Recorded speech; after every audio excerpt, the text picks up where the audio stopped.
But when your mother dies, no woman will you hold her hand and say, this is my mother. So when we go to give birth, it's not certain we will come back. We go, it's 50-50. We can come back, mother and baby. Mother can come back, baby die. Baby can come back, mama die, or both can die. So when you still have your mother, you have all reasons to thank the Lord. And I salute all mothers that are here. Even when someone wants to think you're so small, they are here because you are here.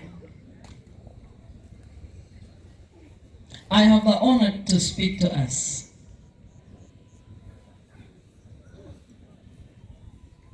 Having been invited by our brother Israel through her branch manager Kisumu, Sister Anne, I pray the Lord speaks to us. We have spoken so many things. It's now time for God to speak. And may his name alone be glorified. We have been through a similar experience, but uniquely. So let no one lie to you when they come to greet you that, Ezra, I understand what you're going through. No one understands what you're going through. No one. Only Christ feels the deepest agony that lies in the heart of our bones. Only Christ. And that is the man I bring to you. The rest will just tell you, oh, I understand, I also lost my wife. Circumstances are different. And how we relate is different. Only God understands what we are going through. In the few years I've lived in this world, allow me to say,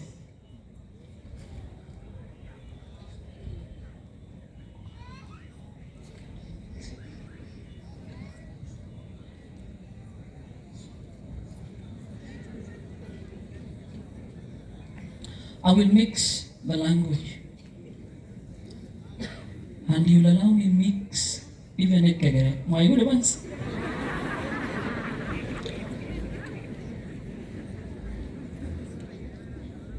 In the few years I've lived, and the robust experience I have, there are moments of adversity. I'm yet to come across one human being that has gone through what Job in the Bible went through. I haven't seen any yet.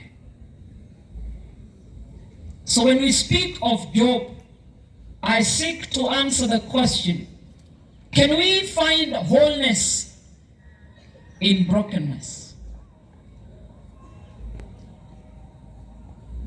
Proverbs 24 verse 10 says, if you faint in the day of adversity, your strength is small.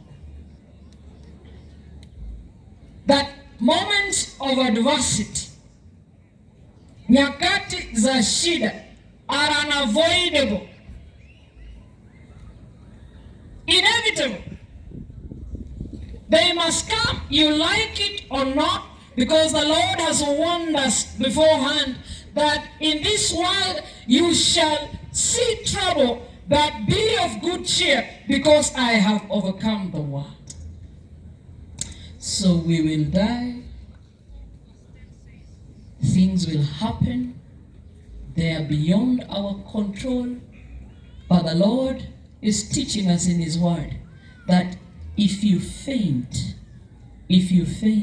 ukikosa nguvu wakati wa shida, basi inamaanisha hauna nguvu. So we can never measure the strength of a person in good times. Never. You can never measure the loyalty of a person in good times. These things are only measured in times of adversity. Wakati wa shida ndio tutajua hii imani umekuwa ukizungumzia. Mimi niko na imani. Hiyo imani umekuwa ukizungumzia ni imani iko kweli ama ni mdomo tu?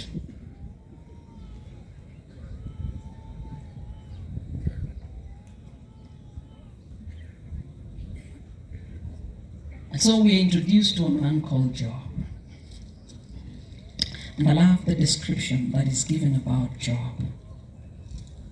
A man that was blameless and upright, feared God and shunned evil.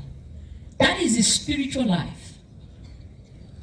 And then we are introduced to familia yake.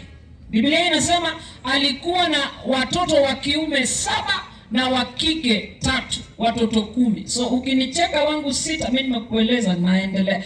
Hakuwa na watoto 10 kutoka kwa wake wawili. Mke ngapi? Mmoja. Tunatafuta wanawake kama hao siku hizi, sijao.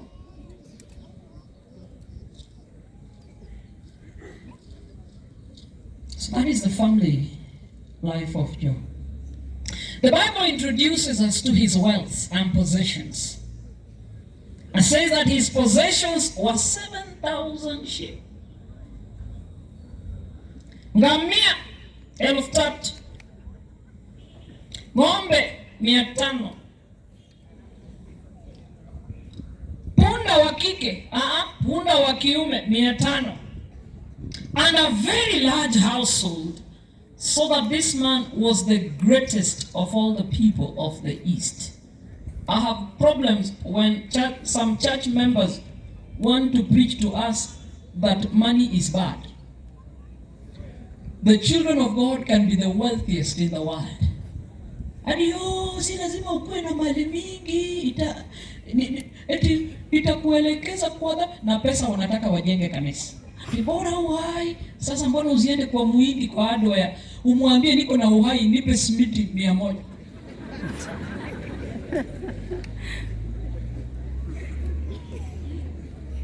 What I know is the love of money is what is bad. But money in itself is good. Job was the wealthiest, but a man that also feared the Lord.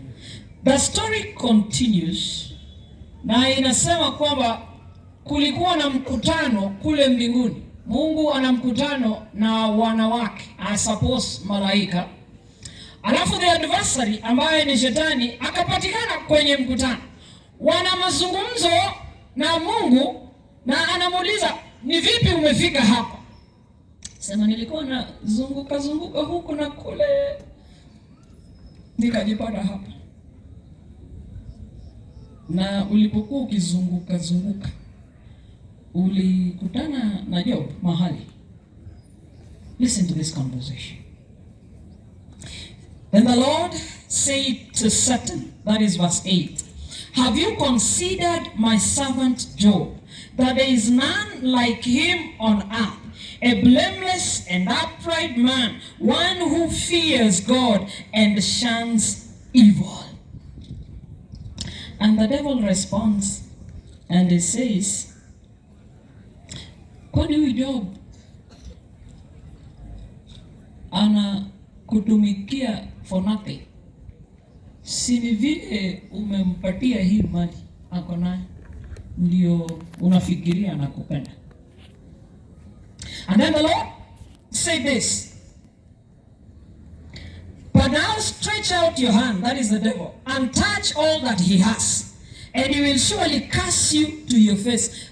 Guza tu vitu wako nayo, uone vile Job atakuacha, vile wengi wetu tuko. Huyu Mungu tunampenda tu wakati tuko na mali. Wakati hatuna, tunasahau. Ama wakati mwingine tukiwa nayo, hatumjui. Ikipotea, tunamtafuta. And then the Lord said in verse 12, behold, all that he has is in your power. Chochote ako nacho kiko mkononi mwako. Only do not lay a hand on his person. So Satan went out from the presence of the Lord. I love it. And the Lord permitted Satan to tamper with Job in his every sphere of life. The question is, why did the Lord permit Satan to tamper with Job's life like that? For one simple reason. He took pride in Job. Ipo wakati eti utateseka, si kwamba Mungu amekusahau. Kuna mazungumzo ambayo wewe hauelewi iliendelea lini, ilifanyika lini, lakini unapitia shida kwa sababu the Lord is proud of you, saying, have you seen my servant Elizabeth? He can count on you in tough times.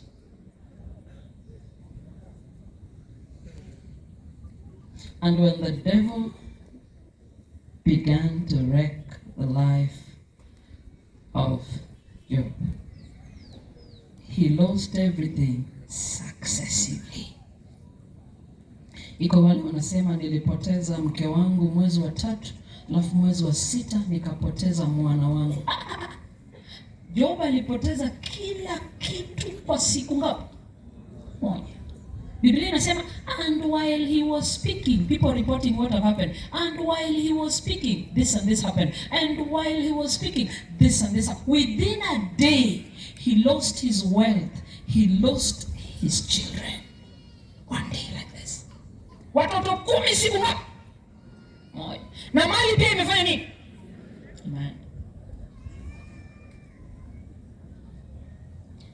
And then I love what Job said in verse 21.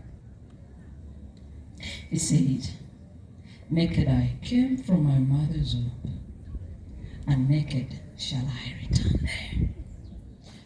You own nothing in this world, and you cannot hold on to anything. Not even your family when you lose them.